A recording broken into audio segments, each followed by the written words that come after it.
The rain fell steadily that Thursday afternoon, turning the streets of Meadowbrook into shiny rivers. Eleanor Simmons hurried along the sidewalk, her worn beige raincoat pulled tight around her slim frame. The small-town library where she worked had closed early due to a power outage, and she had decided to treat herself to a nice cup of coffee before heading home. Eleanor wasn't one for fancy things. At 42, she lived a quiet life in the small house she had inherited from her grandparents. Her clothes were simple but neat, her car reliable but old, and her pleasures modest. Books, her garden, and occasional treats like the special hazelnut latte from Riverside Cafe, the most upscale coffee shop in town. The bell tinkled softly as Eleanor pushed open the heavy glass door of the cafe. Warm air scented with coffee and pastries wrapped around her like a hug. She shook her umbrella outside before stepping in, careful not to drip on the polished wooden floor. The cafe was busier than usual with people seeking shelter from the rain. "Just a small hazelnut latte, please," Eleanor told the barista, fishing in her purse for her wallet. She counted out exact change, a habit from years of careful budgeting, and moved to the waiting area. While standing there, she noticed a group of people at the largest table by the window. They were dressed in expensive clothes, laughing loudly, seemingly oblivious to everyone else in the cafe. At the center sat a man in his 30s, wearing a suit that probably cost more than Eleanor's monthly salary. This was Maxwell Richardson, though Eleanor only knew him from local news and gossip. He was the son of Richard Richardson, owner of Richardson Real Estate, the company currently buying up half the town to build luxury condos. Eleanor had never spoken to Maxwell, but she knew his type. The rich kid who'd never worked a real day in his life, who looked through regular people like they were made of glass. She tried not to judge. Her grandfather, Judge Arthur Simmons, had always taught her that character, not wealth, defined a person. Still, something about Maxwell's loud laugh and the way he spoke to the server made her uncomfortable. When her name was called, Eleanor stepped forward to collect her coffee. The cafe had grown more crowded, with people jostling for space in the small pickup area. As she turned with her cup, a businessman with a briefcase bumped into her elbow. Eleanor stumbled forward, trying to regain her balance, but it was too late. Her coffee splashed out of the cup, right onto the sleeve and lap of Maxwell Richardson's pale gray designer suit. The cafe fell silent. Even the soft jazz playing in the background seemed to pause. "Oh my goodness, I'm so sorry," Eleanor gasped, grabbing napkins from the counter. "Please, let me help." "Don't touch me." Maxwell's voice cut through the cafe like a knife. He stood up, coffee dripping from his sleeve, his face twisted with disgust. "Look what you've done. Do you have any idea how much this suit costs?" "I'm truly sorry. It was an accident," Eleanor said, her cheeks burning. "I'd be happy to pay for the dry cleaning." Maxwell looked her up and down, taking in her simple clothes, her practical shoes, her lack of expensive jewelry. His lip curled into a sneer. "Pay for it? With what? Your librarian's salary?" He laughed, and a few of his friends chuckled with him. "This suit costs more than you make in 3 months." Eleanor felt as if the floor might open beneath her. People were staring, some with pity, others with uncomfortable fascination at the unfolding drama. She had never liked being the center of attention. "I said I'll pay for the cleaning," she repeated quietly. "It was an accident." "Of course it was an accident," Maxwell said loudly, making a show of dabbing at his suit with a handkerchief. "Another nobody who doesn't know her place. Probably. Hoping I'd give you a handout, weren't you?" One of his friends, a woman with perfect blonde hair and red-bottomed shoes, leaned forward. "Max, maybe we should go. You can send her the bill." "Why rush?" "I'm enjoying my coffee," Maxwell said, though his cup was now empty. "Besides, this is the most excitement she'll have all year. Isn't that right?" Eleanor stood very still. Inside, a storm was brewing, embarrassment mixed with a slow-building anger. She had been raised to be polite to avoid conflict, but also to maintain her dignity. "My name is Eleanor Simmons," she said, her voice steadier than she felt. "Not nobody. And I've offered to fix the situation like a responsible adult." Maxwell laughed again, louder this time. "Eleanor Simmons, Well, excuse me for not recognizing such an important person. He turned to his friends. Did you know we were in the presence of greatness? Eleanor Simmons, who? What exactly do you do again that matters? The cruelty in his voice made several customers look away in discomfort. The barista behind the counter frowned, clearly wanting to intervene but unsure if she should. Eleanor felt a lump in her throat but refused to show how deeply his words cut. I help people find knowledge, she said simply. I'm a librarian. This triggered another round of laughter from Maxwell's table. A librarian in the age of Google? How quaint. Let me guess. You live alone with a cat, drive a car from the last century, and think a wild night is reading past 9 o'clock? Eleanor's hands trembled slightly, but she kept her voice level. I'd still like to resolve this properly. May I have your card so I can contact you about the cleaning bill? Maxwell pulled out a sleek wallet and flicked a business card at her. It fluttered to the floor at her feet. Pick it up, he said, his eyes challenging her. Since you're so good at cleaning things. The cafe was so quiet now that Eleanor could hear the rain pattering against the windows. Time seemed to slow down as she looked at the card on the floor, then back at Maxwell's smug face. In that moment, she thought of her grandfather, who had taught her that there was strength in restraint but also in standing up for yourself. With deliberate calmness, Eleanor reached into her purse instead of bending down. She pulled out her own simple card holder, extracted a cream-colored business card, and placed it on the table in front of Maxwell. My contact information, she said. Please do send me the bill, I keep my promises. Without waiting for his response, she turned and walked toward the door, her back straight, her steps measured. Behind her, she heard one of Maxwell's friends whisper, Damn, Ice Queen much? Maxwell called after her, Hey, you forgot something. Eleanor paused at the door, hand on the handle, and looked back. Maxwell was holding up his card from the floor, waving it with a mocking smile. Your future job application when the library finally closes down. You'll need connections when that happens. Though I don't think we're hiring cleaning ladies right now. A few of his friends laughed, but others looked embarrassed now. The rest of the cafe watched in uncomfortable silence. Eleanor looked at Maxwell for a long moment, her gray eyes calm but penetrating. Then, without a word, she pushed open the door and stepped out into the rain. As she walked to her car, yes, it was old, but it was paid for and reliable, Eleanor felt a strange mix of humiliation and resolve.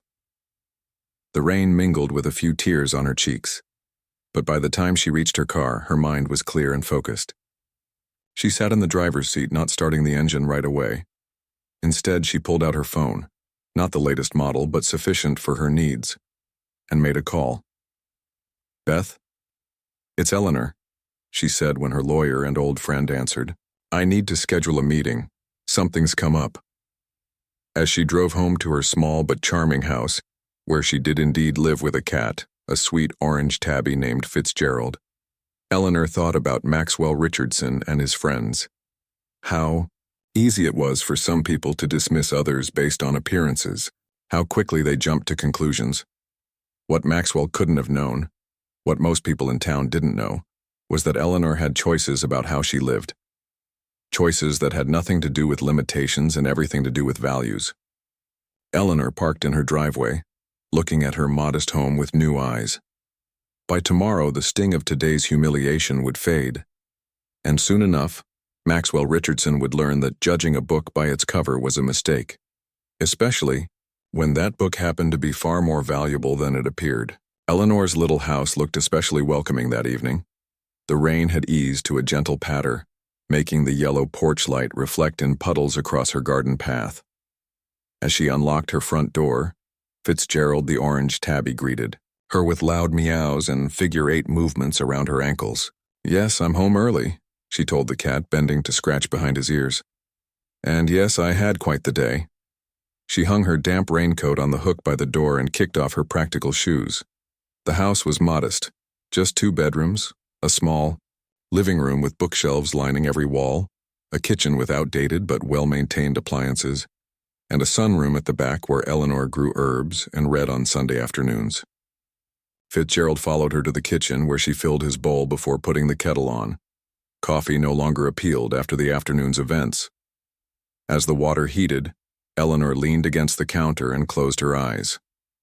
Maxwell Richardson's mocking face floated in her mind, his cruel words echoing. She wasn't normally one to dwell on unpleasantness, but something about this encounter had struck deep. Nobody, he had called her. The word stung more than she wanted to admit. The kettle whistled, pulling her from her thoughts. With a steaming cup of chamomile tea in hand, Eleanor walked to her study, the second bedroom she had converted years ago. Unlike the rest of her simply furnished home, this room held several expensive pieces.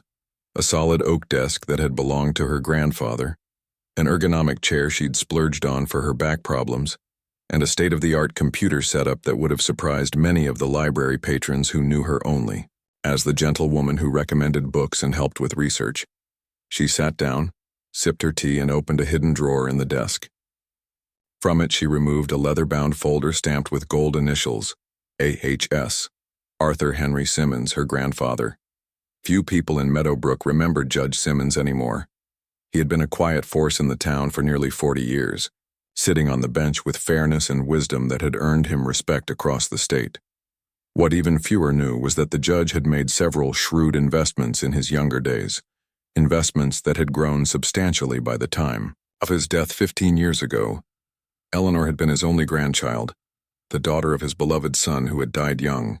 The judge had raised Eleanor after her parents' car accident, teaching her the values that still guided her life: modesty, integrity, kindness, and the understanding that true wealth had little to do with money. When he died, Eleanor had inherited everything: the house, the investments, the connections to powerful people who had respected her grandfather, and a considerable fortune that she kept almost entirely private. She opened the folder now and reviewed the documents inside. Her financial advisor had updated her portfolio statements just last week. The numbers made most people's yearly salaries look like pocket change. Eleanor lived on her librarian's income by choice, putting most of her inheritance toward the charitable foundations her grandfather had established and other causes she believed in. She picked up her phone and scrolled to a contact she didn't call often, Marjorie Wellington. The woman answered on the third ring. "Eleanor, dear." "What a lovely surprise," came the warm, slightly husky voice of a woman in her 60s. "It's been too long." "Hello, Marjorie," Eleanor said, smiling despite her mood. "I hope I'm not disturbing your evening." "Not at all, I'm just having a glass of wine and watching the rain. To what do I owe this pleasure?" Eleanor hesitated. "I had an interesting encounter with your nephew today." A pause on the other end. "Maxwell?" Marjorie's tone cooled noticeably. "What has that boy done now?" "Nothing significant," Eleanor said, understating the situation. "But it made me curious about that development project he's been promoting. The one that would tear down the old Miller Street neighborhood." Marjorie sighed heavily. "That dreadful plan. Richard lets the boy have too much free rein in the company. Maxwell has grand ideas but very little understanding of community values. The board meeting is next week, and he's presenting the final proposal." Eleanor traced the edge of her grandfather's folder with one finger. "I see. And you're still on the board, I assume?" "Yes, though sometimes I wonder why I bother. Richardson Real Estate isn't what it was when my brother was running things. Before Richard took over and started grooming that son of his to be the next big thing." Eleanor took a deep breath. "Marjorie, you know that anonymous donor who's been funding the Richardson Charitable Foundation for the past decade?" Another pause, longer this time. "You?" "Me," Eleanor confirmed. "And there's something else. The land on Miller Street that Maxwell wants to develop? I own most of it. My grandfather bought it years ago, lot by lot. The current residents have lifetime lease agreements at well below market rates." "Eleanor Simmons," Marjorie said, a smile evident in her voice now. "You continue to surprise me. Your grandfather would be proud." "Maybe," Eleanor said softly. "He always taught me not to use money or influence for personal gain or revenge, but protecting those neighborhoods, those people who would be displaced by luxury condos. That's something he would have done." "And what exactly are you planning?" Eleanor looked at a framed photo on her desk. Her grandfather in his judge's robes, his kind eyes crinkling at the corners as he smiled at the camera. "I think it's time I attended a Richardson real estate board meeting, don't you?" After saying goodbye to Marjorie, Eleanor made 2 more calls, one to her lawyer, Beth Kim, and another to her financial advisor, Rajiv Patel. Both were surprised by her requests but agreed to prepare the necessary documents for the upcoming board meeting. Later, as she prepared a simple dinner of soup and bread, Eleanor thought about her life choices. After inheriting her grandfather's fortune, she could have lived anywhere, done anything. She could have traveled the world, bought a mansion, driven expensive cars. Instead, she had chosen to stay in Meadowbrook, to work at the library she loved, and to use her wealth quietly to help others. Not because she was afraid of attention or because she didn't appreciate nice things, but because these choices made her happy, because they honored her grandfather's legacy, because they aligned with her own values. The rain had stopped by the time she finished eating. Eleanor took her tea to the sunroom and sat in her favorite wicker chair, Fitzgerald purring on her lap. Through the window she could see the night sky clearing, stars beginning to peek through the clouds. She thought about Maxwell Richardson again, his arrogant assumption that her worth could be measured by her clothes or car or job title. The truth was, Eleanor could buy and sell his fancy suit 100 times over. She could probably buy controlling interest in his family company if she wanted to. But that wasn't her way. Flaunting wealth, using money as a weapon, these things went against everything she believed in. Yet sometimes, just sometimes, wealth and influence could be tools for good. For justice. Eleanor smiled as she stroked Fitzgerald's soft fur. 3 days from now, Maxwell Richardson would learn a valuable lesson about judging people by appearances. She didn't want to humiliate him the way he had humiliated her. That would make her no better than him.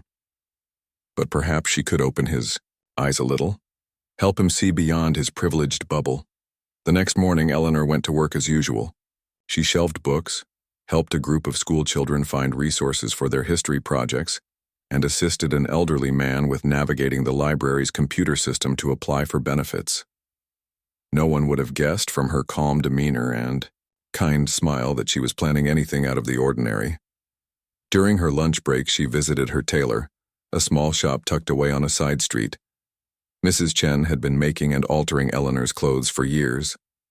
"I need something special," Eleanor explained. "Professional, elegant, but not flashy for an important meeting."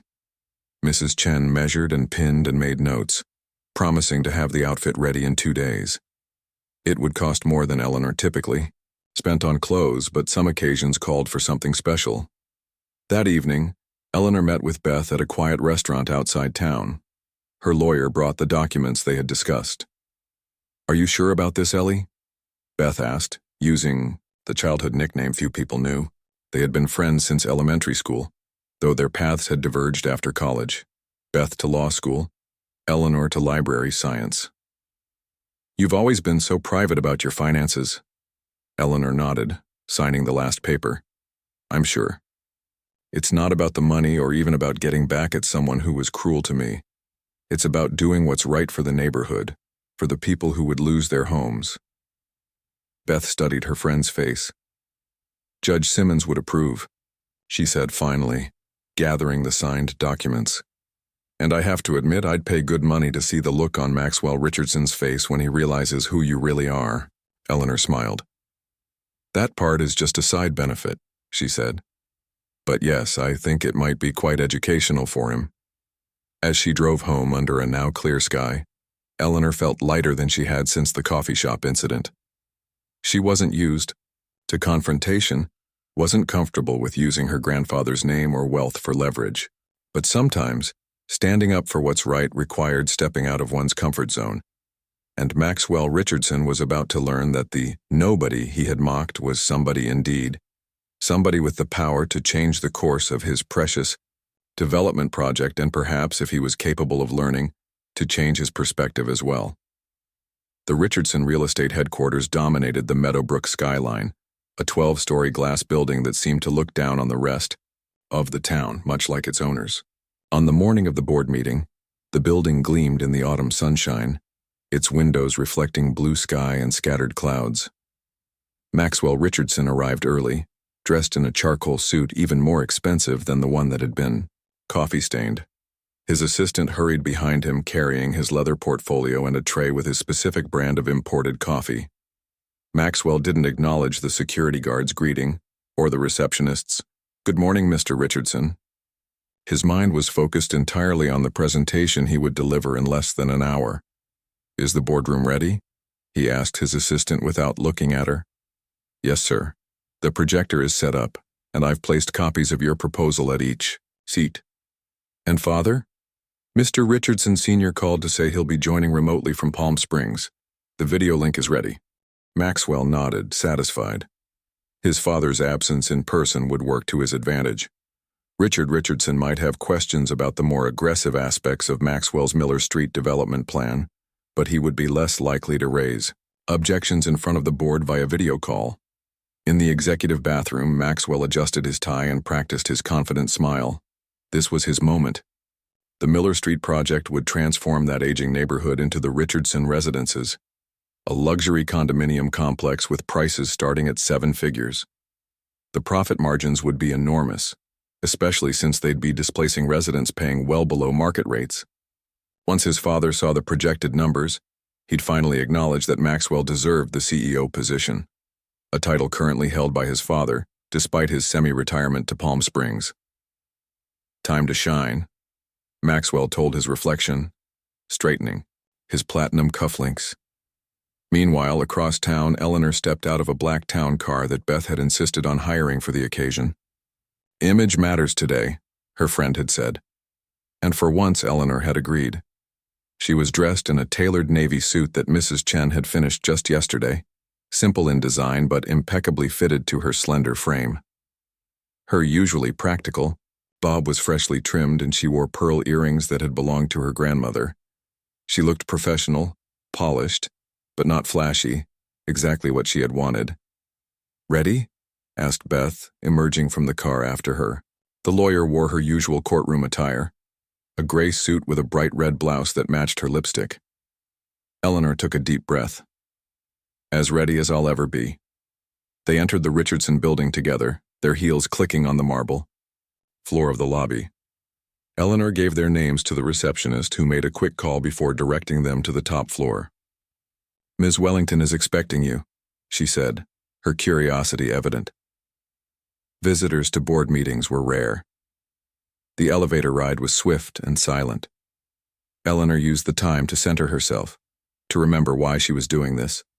Not for revenge, she reminded herself.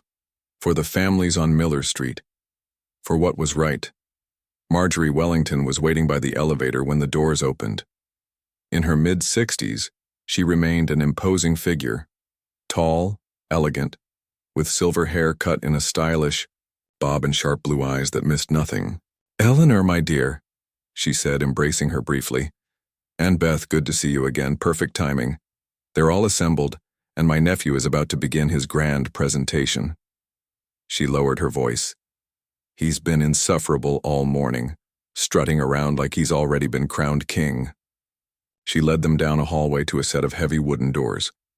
"Wait here just a moment," Marjorie instructed with a wink. "Timing is everything in theater, and make no mistake, business is theater." Inside the boardroom, Maxwell had just finished, setting up his presentation. 10 people sat around the large oval table, most of them men over 50 in expensive suits. His father's face appeared on a large screen at the end of the room, looking tan from his time in the California sun. One seat remained empty, his Aunt Marjorie's, but Maxwell wasn't concerned. She rarely contributed much beyond token objections about community impact. "Good morning, everyone," he began, standing at the head of the table. "Today, I'm presenting the finalized proposal for our most ambitious project to date, the Richardson residences at Miller Street." He clicked to the first slide, an architect's rendering of sleek modern buildings with rooftop pools and floor-to-ceiling windows. This development will transform an underutilized area into the most desirable address in Meadowbrook. "Underutilized?" came Marjorie's voice as she entered the room. I wasn't aware that people living in their homes counted as underutilization, Maxwell. Maxwell forced a smile. Aunt Marjorie, glad you could join us. And yes, from a financial perspective, that neighborhood is grossly underperforming. The residents pay well below market rates, the buildings need extensive repairs, and the land value alone. Before you continue, Marjorie interrupted, I've brought some guests who I think should be part of this discussion. She turned to the door. Please come in. Maxwell's presentation faltered as Eleanor and Beth entered the room. For a moment, he didn't recognize the coffee shop woman in her elegant suit. Then his eyes widened slightly. What is this? He asked, looking from his aunt to Eleanor. Marjorie smiled pleasantly. Board members, I'd like to introduce Eleanor Simmons and her attorney, Beth Kim. One of the older board members leaned forward. Simmons? Any relation to Judge Arthur Simmons? His granddaughter, Eleanor replied with a small nod. Recognition dawned on several faces around the table. The judge had been well known and respected in business circles as well as legal ones. Maxwell, however, looked confused and annoyed. I'm sorry, but this is a closed board meeting, he said firmly. Whatever business Ms. Simmons has can be handled through proper channels. We're in the middle of an important presentation. Yes, about that presentation, Marjorie said, taking her seat at the table. Eleanor, perhaps you should explain why you're here. Eleanor stepped forward, feeling every eye in the room on her. She had never liked public speaking. Even at library events, she kept her introductions brief. But now she found strength in the knowledge that she was standing up not just for herself, but for others. Thank you for allowing me to speak, she began, her voice steady. I'm here because the development project Mr. Richardson is proposing directly affects property that belongs to me. Maxwell's brow furrowed. That's impossible. We've been acquiring parcels on Miller Street for years. Not all of them, Eleanor said. She nodded to Beth, who opened her briefcase and distributed folders to each board member.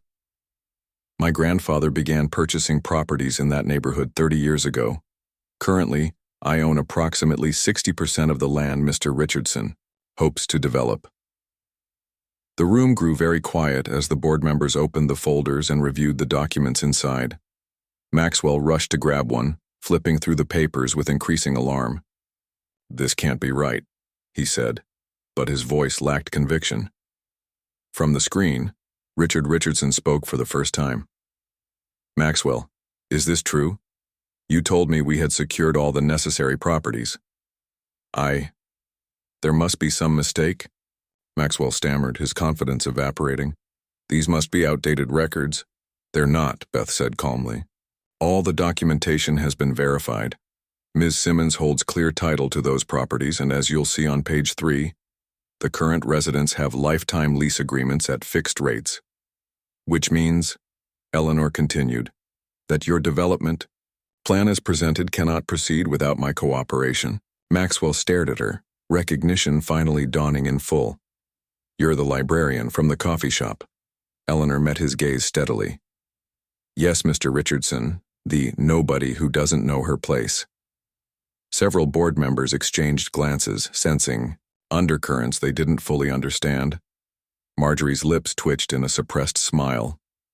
Well, Richard said from the screen, his tone businesslike. This changes things considerably. Ms. Simmons, are you here to negotiate a sale? Actually, no, Eleanor said. I'm here to present an alternative. Beth handed her a remote and Eleanor clicked to bring up her own presentation on the screen, replacing the image of Maxwell's luxury condos with a different vision. Restored, historic homes, small businesses, a community garden, and a modern library branch. This is my proposal for Miller Street, she said. Preservation and revitalization, rather than demolition. The existing homes would be restored, maintaining their historic character while updating their energy efficiency and safety features. The vacant lots would be developed as small businesses, green spaces, and community resources. She advanced, through her slides explaining each aspect of her plan. As she spoke, she noticed the expressions around the table shifting from skepticism to interest. The financial projections, she concluded, showing the final slide, indicate a smaller but sustainable profit margin. More importantly, This plan would preserve a historic neighborhood, prevent the displacement of longtime residents, create jobs, and generate positive publicity for Richardson Real Estate as a company that values community alongside profit. When she finished, there was a moment of silence. Then Richard Richardson spoke from the screen. "That's quite impressive, Miss Simmons, but I have to ask, why do you care so much about this neighborhood? And why reveal yourself now?" Eleanor glanced at Maxwell, who was staring at her with a mixture of shock and dawning comprehension. "I care because these are people's homes, not just investment opportunities," she said simply. "As for why now?" She paused. "Let's just say a recent interaction made it clear that sometimes staying in the background isn't enough. Sometimes you need to step forward and be seen." Richard nodded thoughtfully. "I'd like to review your proposal in detail before making any decisions.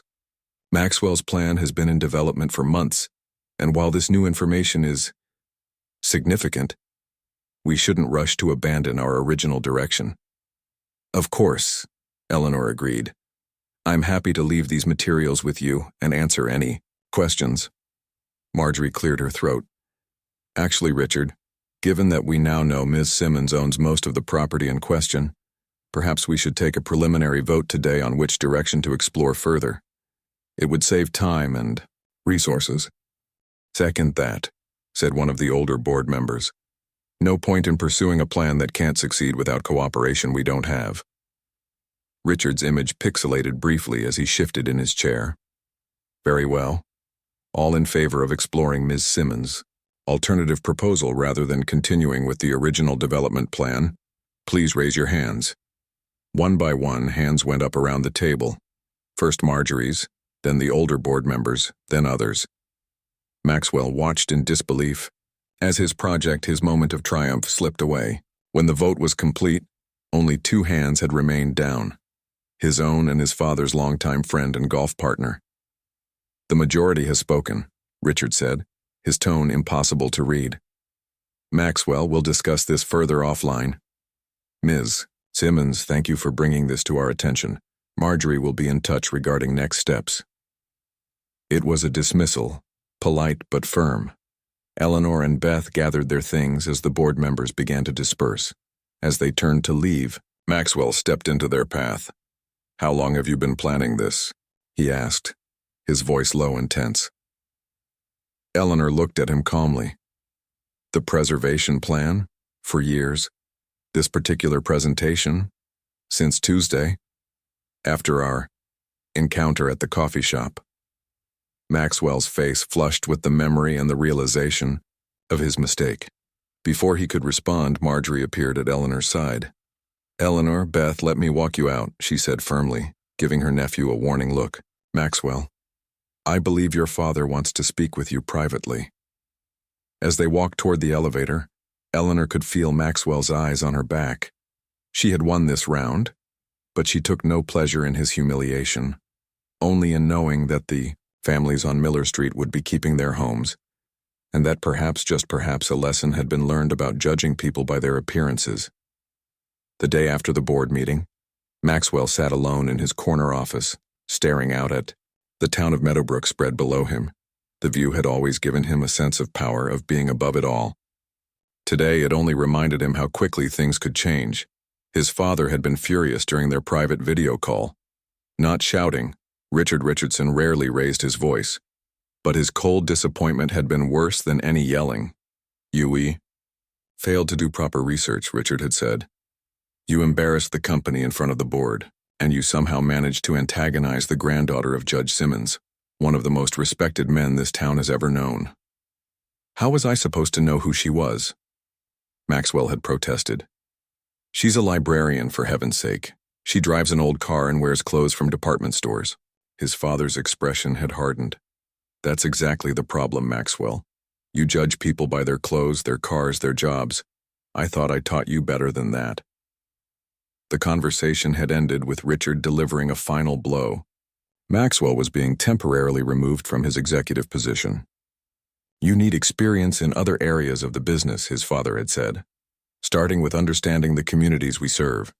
A knock on his office door pulled Maxwell from his thoughts. His assistant stood there, looking uncomfortable. "Mr. Richardson, your aunt is here to see you." Before he could respond, Marjorie swept past the assistant into his office. She carried a thick folder and wore an expression that Maxwell knew all too well, the look she got when she was about to deliver unwelcome news. "I've brought your new assignment," she said without preamble, dropping the folder on his desk. Maxwell didn't reach for it. "Let me guess. Father has appointed you to deliver my punishment." Marjorie took a seat across from him. "It's not punishment, Maxwell. It's an opportunity to learn. Being demoted to what? Property management, maintenance. That's not an opportunity." "Actually," Marjorie said, tapping the folder, "you're being assigned to community relations, specifically to work with Eleanor Simmons on the Miller Street restoration project." Maxwell stared at her in disbelief. "You can't be serious." "Completely serious. The board approved her proposal this morning. Your father thinks, and I agree, that working directly with Eleanor and the Miller Street residents will give you valuable perspective." "This is ridiculous," Maxwell said, standing up and pacing behind his desk. "I'm an executive, not a community liaison, and that woman deliberately humiliated me." Marjorie's eyebrows rose. "From what I hear, the humiliation was mutual. The difference is she did it in a boardroom with facts and figures. You did it in a public cafe by mocking someone you assumed was beneath you." Maxwell stopped pacing. "She told you about that?" "She didn't have to. Half the town knows about it. Meadowbrook isn't that big, and gossip travels fast when the heir to Richardson Real Estate publicly berates the beloved local librarian." Marjorie leaned forward. "Do you have any idea how many people Eleanor has helped over the years? How many job applications she's assisted with? How many children she's tutored? How many elderly folks she's taught to use computers?" Maxwell looked away, uncomfortable with the direction of the conversation. "The point is," Marjorie continued, "your father and the board are giving you a chance to repair your reputation, both personal and professional. I suggest you take it." She stood to leave, then added, "First project meeting is tomorrow at 9 a.m. at the community center on Miller Street. Dress casually.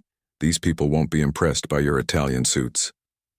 After she left, Maxwell sank back into his chair. Working under Eleanor Simmons, the woman he'd mocked and who had then outmaneuvered him in front of the entire board. It was humiliating just thinking about it. He opened the folder Marjorie had left. Inside were detailed plans for the Miller Street project, along with profiles of key neighborhood residents and community leaders. Eleanor's vision was comprehensive, preserving historic homes while adding modern amenities, creating green spaces, establishing a small business incubator in a vacant warehouse. As much as he hated to admit it, the plan was good. Different from his luxury condo concept, but thoughtful and potentially profitable in its own way. Not the quick windfall his development would have generated, but a steady, sustainable return that would also generate goodwill for the company. Maxwell closed the folder, his mind racing. He could refuse the assignment, possibly resign from the company altogether. He had contacts, could probably find another position with a different firm. But that would mean admitting defeat, proving to his father that he couldn't handle challenges. No, he would do this. He would work with Eleanor Simmons, learn what he needed to learn, and then reclaim his executive position. And he would be professional about it, no matter how much it galled him. The next morning, Maxwell parked his luxury car a block away from the Miller Street Community Center. He had followed Marjorie's advice about dressing casually, wearing dark jeans and a button-down shirt. Instead of his usual suit, it felt strange, almost like he was in costume. The community center was housed in an old brick building that had once been a school. Inside, the floors creaked and the windows were drafty, but the space was clean and well used. Signs advertised food drives, English classes, job fairs, and children's programs. Maxwell found the meeting room easily enough. It was the only one with a cluster of people gathered around a large table spread with maps and blueprints. Eleanor stood at the head of the table, dressed simply in slacks and a sweater, pointing to something on one of the maps. Next to her was a gray-haired man in overalls who seemed to be asking questions. Maxwell took a deep breath and entered the room. The conversation stopped as heads turned toward him. "Mr. Richardson," Eleanor said, her tone neutral. "Thank you for joining us." Maxwell nodded stiffly. "Ms. Simmons." She turned to the others. "For those who haven't met him, this is Maxwell Richardson from Richardson Real Estate. He'll be working with us on the restoration project." An older woman with steel gray hair pulled back in a bun looked him up and down with undisguised suspicion. "Isn't he the one who wanted to tear down our homes for fancy condos?" Maxwell felt his face warm as several pairs of eyes studied him with various degrees of hostility. "That project has been shelved," Eleanor said calmly. "Mr. Richardson is here to help with the restoration. His company has valuable resources and expertise that will benefit the neighborhood." The woman didn't look convinced, but she didn't say anything more. Eleanor smoothly redirected everyone's attention to the plans. "As I was saying, Mr. Chen has identified several buildings that need immediate structural work before winter," she continued, pointing to marked areas on the map. "Mrs. Patterson, could you update us on the Community Garden Committee's progress?" The meeting proceeded with each person reporting on their area of responsibility. Maxwell stood awkwardly at the edge of the group until Eleanor gestured him forward. "Mr. Richardson, we could use your input on the financing structure for the business incubator," she said. "Your company has experience with similar projects in other areas, I believe." It was a professional courtesy, an attempt to include him. Maxwell recognized it as such and stepped forward, examining the plans. "Yes, we've done several," he said, falling back on his business knowledge, the one area where he felt confident. "The most successful model includes a graduated rent structure that increases as businesses become established." For the next few minutes he explained the concept, warming to the subject as people asked questions. He was surprised to find them engaged and thoughtful, not at all the simple, uninformed residents he had imagined when planning to redevelop their neighborhood. By the end of the meeting, Maxwell had contributed several useful ideas and had agreed to prepare a detailed financing proposal for the next gathering. As people began to disperse, Eleanor approached him. "Thank you for your contributions today," she said. "Your expertise will be valuable to the project." Maxwell studied her face for signs of mockery or condescension but found none. Just professional courtesy. "I'm just doing my job," he replied, still maintaining his distance. "Of course," she said. "But I want to be clear about something. This project isn't about what happened between us at the coffee shop or in the boardroom. It's about this community and these people." She gestured to the residents still chatting in small groups around the room. "They've lived here for decades, raised families here. Some of them can trace their Meadowbrook roots back 5 generations. They deserve to be treated with respect, not as obstacles to be cleared for profit."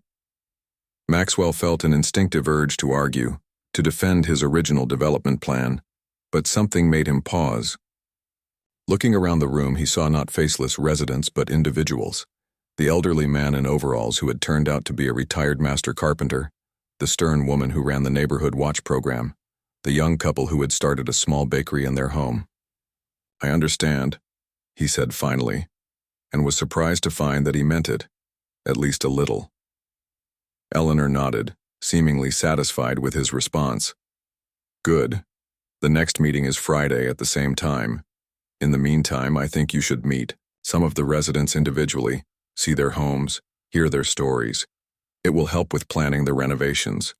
It wasn't a request, and they both knew it. Maxwell agreed reluctantly, and Eleanor introduced him to Mrs. Rodriguez, a woman in her 70s whose family had lived in their Miller Street house since the 1940s.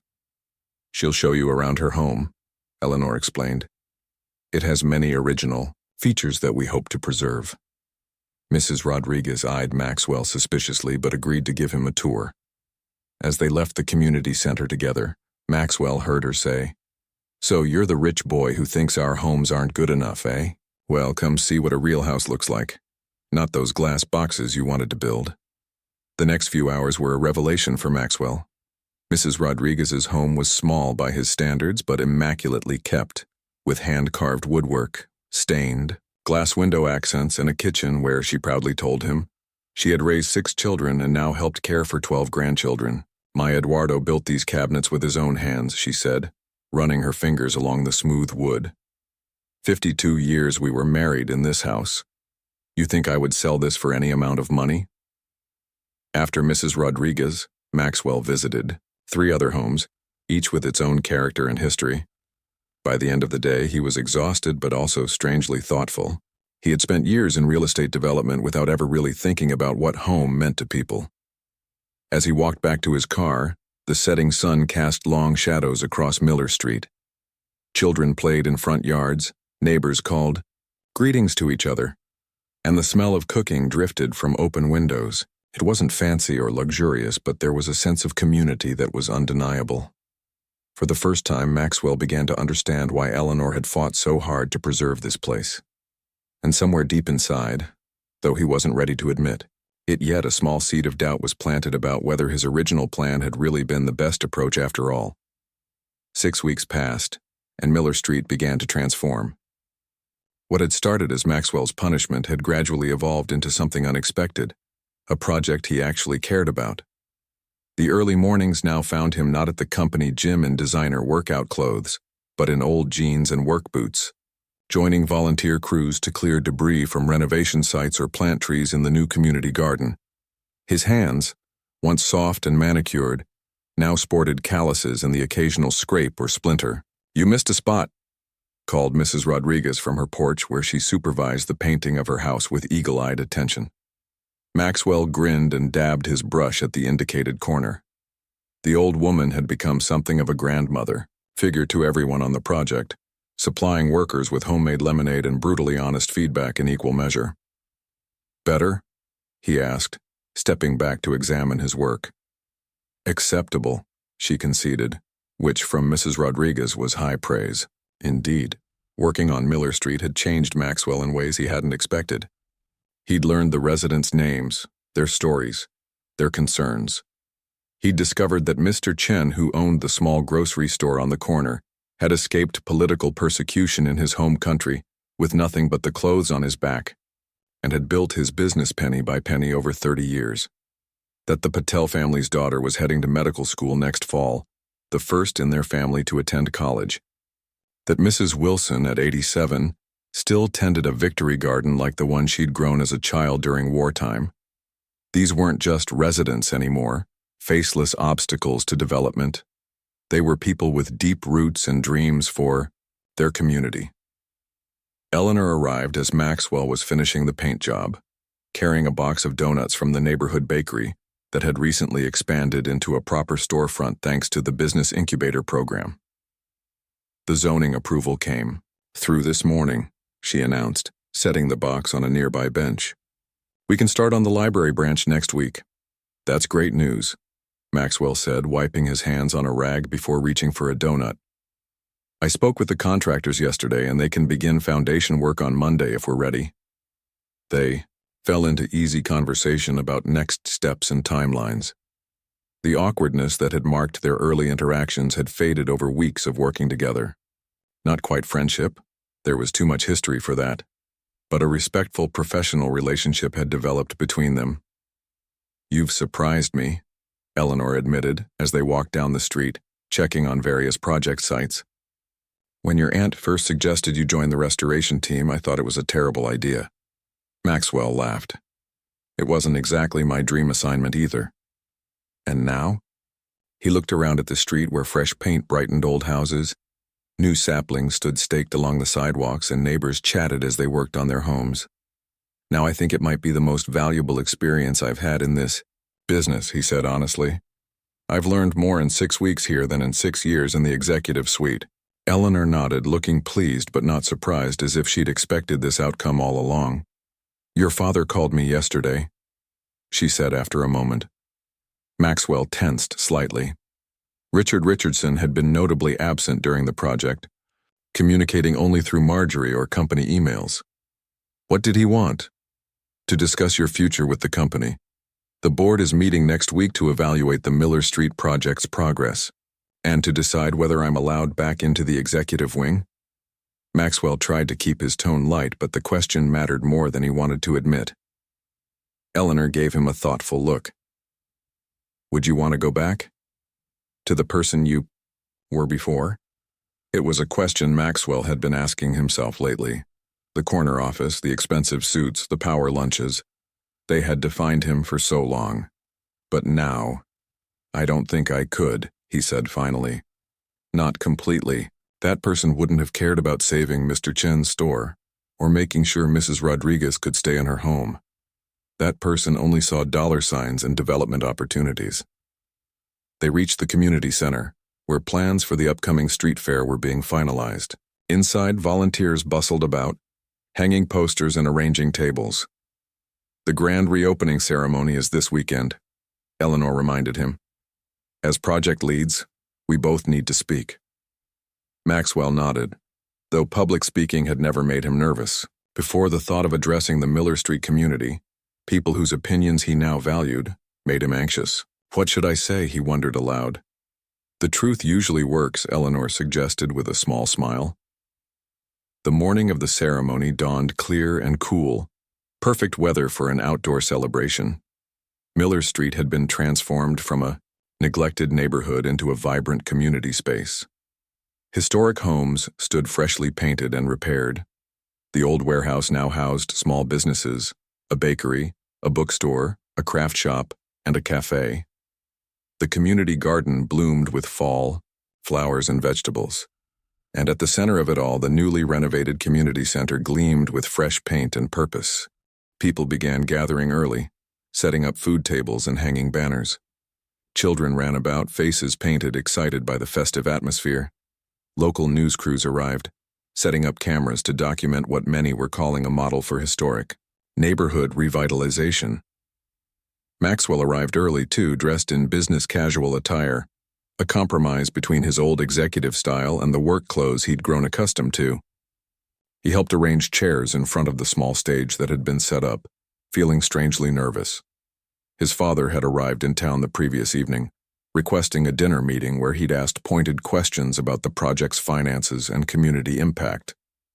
Maxwell had answered honestly, admitting to initial mistakes and explaining the lessons learned. Richard had listened, asked more questions, and revealed little of his own thoughts. "I'll be at the ceremony tomorrow," was all he'd said at the end of the meal. "The board will make its decision next week." Now, scanning the growing crowd, Maxwell spotted his father standing with Aunt Marjorie near the back. Richard nodded in acknowledgement but remained where he was. Eleanor approached, looking elegant but approachable in a simple dress. "Ready?" she asked. "As I'll ever be," Maxwell replied. The ceremony began with thanks to all who had contributed to the project. Community leaders spoke about the neighborhood's history and future. Marjorie delivered a short speech about Richardson Real Estate's commitment to community partnership. Then it was Eleanor's turn.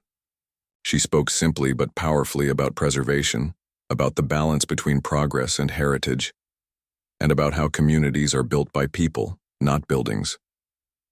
"And now," she concluded, "I'd like to introduce the person who has become an unexpected but vital partner in this project. Someone who has shown that people can grow and change when given the opportunity. Maxwell Richardson." Applause, polite but reserved, accompanied Maxwell to the microphone. He looked out at the faces watching him. The residents who had initially viewed him with suspicion, his aunt who seemed quietly proud, his father whose expression remained unreadable, and Eleanor who gave him an encouraging nod. He had prepared notes but now set them aside. "The truth," Eleanor had said. "That's what was needed here. 6 months ago," he began, "I stood in a boardroom and presented a plan to tear down this neighborhood and replace it with luxury condos. I saw these homes as outdated, these streets as underperforming assets. I didn't see the people or the history or the community." He paused, gathering his thoughts. "Then I met someone who showed me I was wrong. Actually, 2 meetings. The first one I'm not particularly proud of."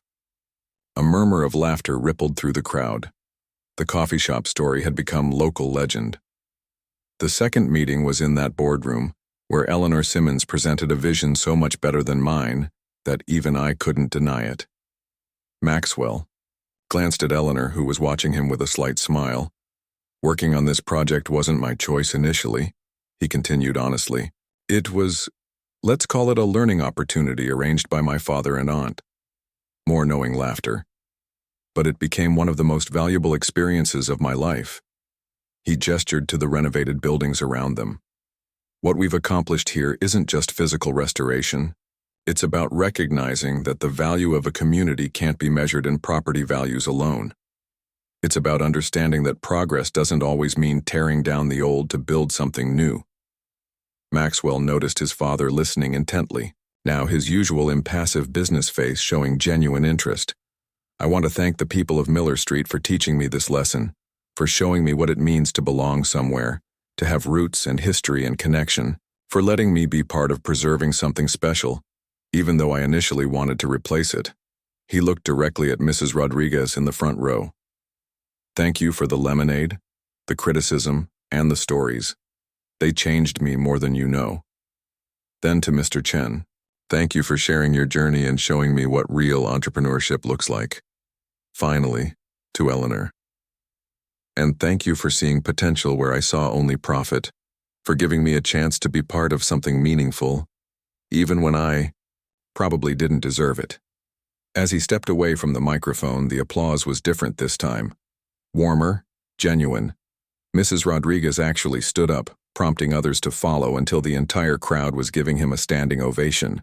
The ceremony concluded with the cutting of a ribbon across the community center's entrance, a symbol of the neighborhood's new chapter. As people dispersed to enjoy the food and festivities, Maxwell found himself approached by his father.